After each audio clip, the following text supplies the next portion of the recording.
Hello right bags, it's JADE-PLAYS-GAMES. Welcome to a Conan Exiles video. Today we're taking a look at the 5 things you should not do in the exiled lands. Conan Exiles is a brutal, unforgiving grind of a game. Like most open world survival games, you're going to need to put some serious work in if you want to get the serious rewards. So come with me as I take you through what not to do so it makes your game and your life a little bit easier through the exiled lands.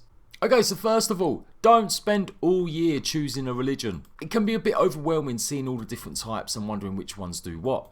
There is meant to be 7 gods confirmed coming to the game. At the moment there is only 6 and there will be the 7th god coming in a later update. However, too many people I know spent too long worrying about religions when really they only give you a minor tiny little boost at the beginning. You can go ahead and choose no religion and it won't mean a thing. You will be able to change religions as much as you want in the game. If you're in the same clan, you can also choose different religions. So as long as you've got something going on with your town, you'll be able to build another altar. As long as you can build the altars, you can worship whatever god you want in the same clan. But notice that when you do become a part of a clan, you will have to place them altars a little bit far apart. If you do want to change religions in the game, you need to go and find the specific god or altar leaders. These are named NPCs across the Conan Exiles land.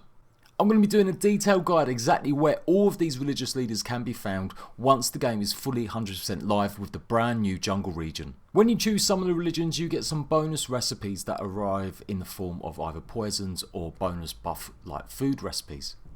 When you start crafting the shrines, you'll see it unlocks a bunch of stuff specific to that religion. So yes, you can choose a religion and it will give you certain things that are very specific or unique from other people or other religions. But you can go ahead and change that at any one time. All you have to do is find them teachers. Out in the world you will find the locations of the priests and they will be able to change what religion you are. Simply click learn religion. There you go, you've got a brand new religion to choose. There are definitely some perks into having a religion and there are definitely some perks. And some are definitely better than others. That's why there's going to be a separate guide telling you. But just don't spend too long umming and ahhing about religions at the beginning. I would say just make sure you choose a religion, any that isn't Crom. Because this at least gives you a start and you can see if you like that religion straight away rather than having to go and find one of the teachers. Number 2, don't hang around the desert where you start. As soon as you come across this creature, which is normally your first playthrough, keep going north. And that is the story or the moral of the game. To succeed in Conan Exiles, you really want to get up north as quickly as you possibly can. The desert areas are considered the scrub lands. You won't find any of the resources that you really need to progress very quickly in the game. They are meant to be a teaching ground for you to get used to some of the low level mobs and how to survive and maybe start a starter base. However, my best advice is to definitely get up north. Now, that won't necessarily be that easy unless you're cheating like me at the moment, but particularly around this area you'll find lots of mineral deposits that make the game a lot easier with iron, which is pretty much the most common ingredient you're going to need for weapons, and you'll find it a lot as soon as you get across the big main river. You'll find it even more in abundance as you go north, but particularly around that area near the big river in the middle. You're going to need iron lots and lots and lots of it to succeed in Conan Exiles, so don't fanny around down this area too long. I would say get up to level 10 of experience, get yourself some very basic armour and make sure you've got plenty of roll mats or even a bed. And then slowly make your way up, placing the roll mats or placing beds so that you don't respawn and have to start all the way from the beginning desert. Of course, we do have a new area, a new region now, so the idea is you could possibly go that way and explore, but it's going to be very high level the mobs and creatures you'll find. I still say your best bet to succeed is to get up north as quickly as possible, get a little base somewhere in this area, and then you can think about making small journeys up to the north, maybe over to the west or to the east to find the jungle. You'll also find your easy pickings for any tribes on official. If they've started it really well and they're coming back down, they'll probably just come down to grief you because that's where all the low level scrubs will be. Now there's definitely a few ways you can do it, but you've got to be careful of thirst and hunger.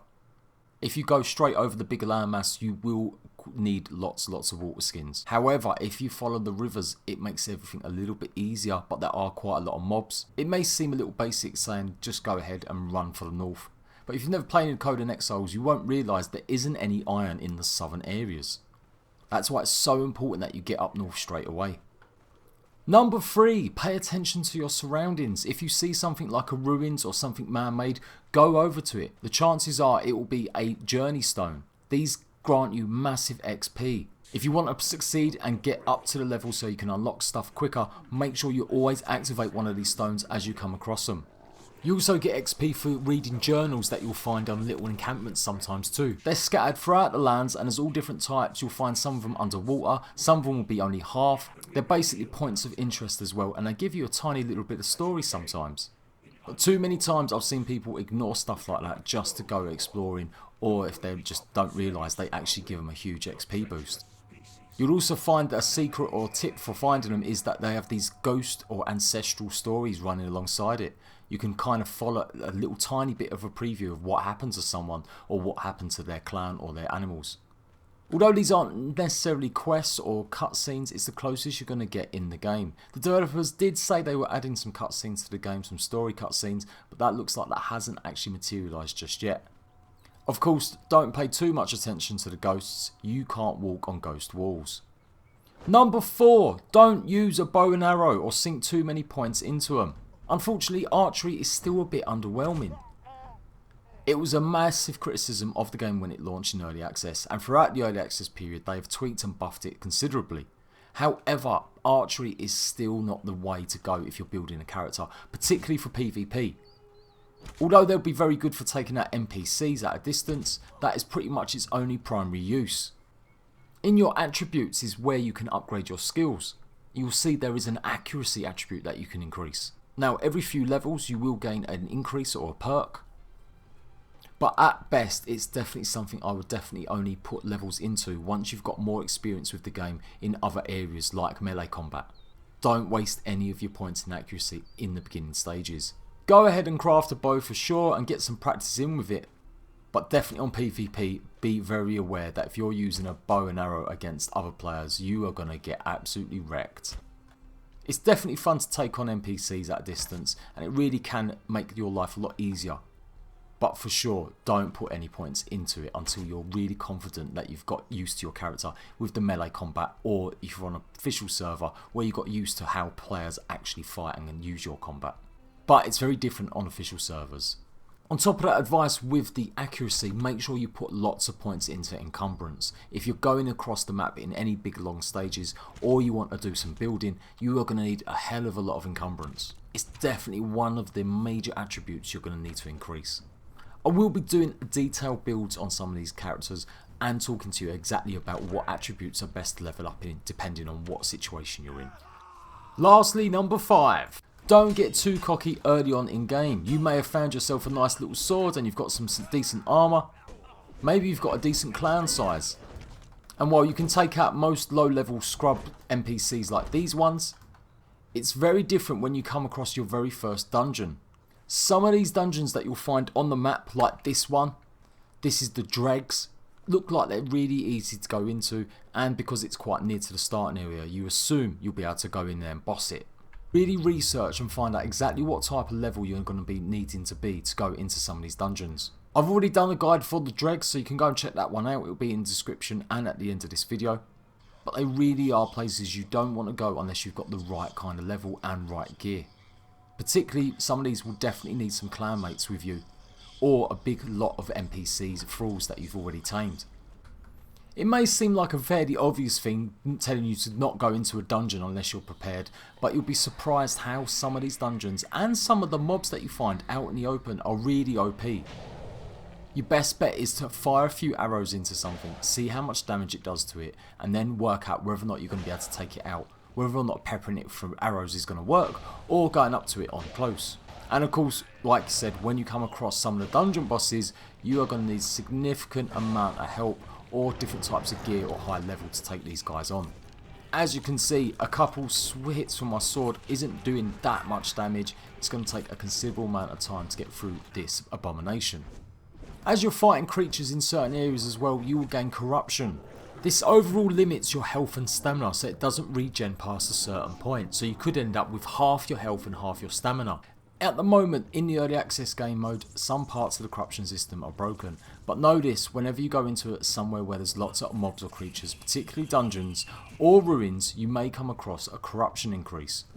You gain the corruption via spending too much time in certain areas rather than actual with the creatures. And the only way to remove the corruption is by getting a specific thrall and entertainer to take it away by dancing in front of you. That's why it's also part of my top 5 reasons not to go into these areas, because you won't be able to get hold of an entertainer very early on. Conan Exiles is a massively vast game. It takes a lot of grinding, as I said at the start of the video. If you really want to succeed in the game, you're going to need to craft lots of resources and go out there and get as much XP as possible. So that's my top 5 things not to do in Conan Exiles when you first start out.